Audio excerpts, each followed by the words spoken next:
his integrity and say all of these things, I think that's a commendable skill.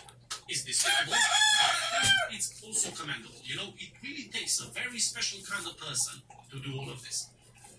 But that's his angle, my friends. He's trying to drag the US into the war because if he's saying dialogue is futile, but then you're saying you want peace. How are you going to achieve that? Well, the only way, and this is by elimination, by the process of elimination, is to force Russia into an unconditional surrender. That's literally it. However, let's move on to Kursk, because we have Alexander Syrski knocking at the door. I said, look, Syrski, just give me a second, I'll open the door, I'll let you speak, because he has a few updates for us. Alexander Syrski, Commander-in-Chief of the Armed Forces of Ukraine, has said that Russia deployed 30,000 troops to Kursk, and that the number of Russian soldiers there was growing every day. Quote, one of the objectives of the offensive on the Kursk front was to divert significant enemy forces from other areas. First of all, it concerns the Pokrovsk and Kurakhove fronts. And that is true.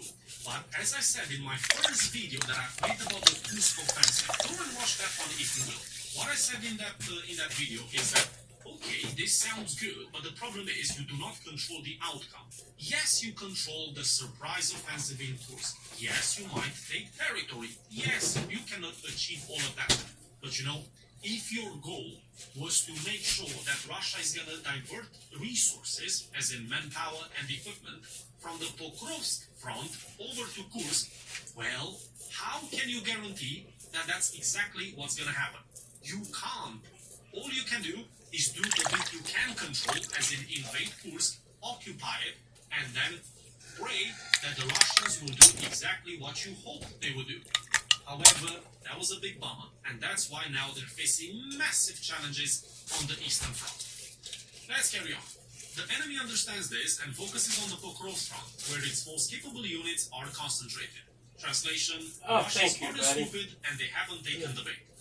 Of course, the Kursk operation diverted a significant amount of enemy forces. Currently, we can say that about 30,000 Russian servicemen have been deployed to the Kursk front, and this number is growing. At the same time, the enemy is trying not to withdraw units from other areas, and on the contrary, is increasing, I repeat, is increasing its presence on the Pokrovsk front.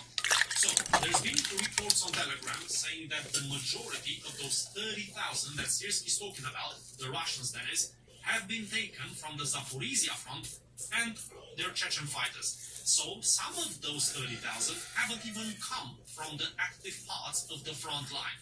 So, everything that Ukraine has hoped for, well, it hasn't happened, which now puts them in the face of a very difficult decision.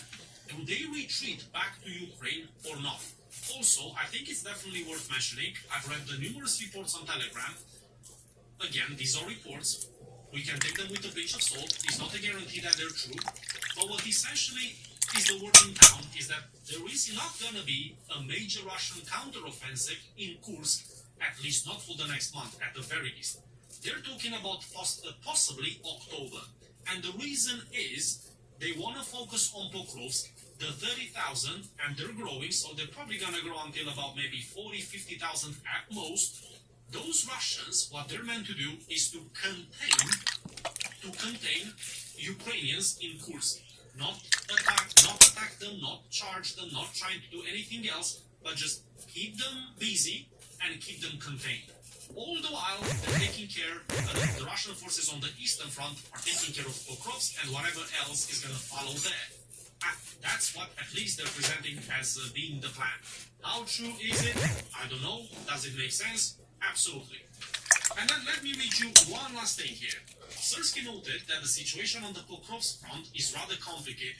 There, the Russians are using their superiority in manpower and weapons and are actively using artillery and aircraft. Most of the Russians' offensive actions are conducted by infantry assault groups.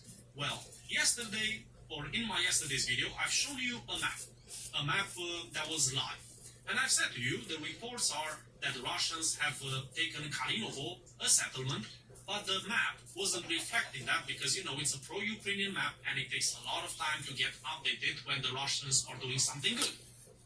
So, this is how it looked yesterday. This is an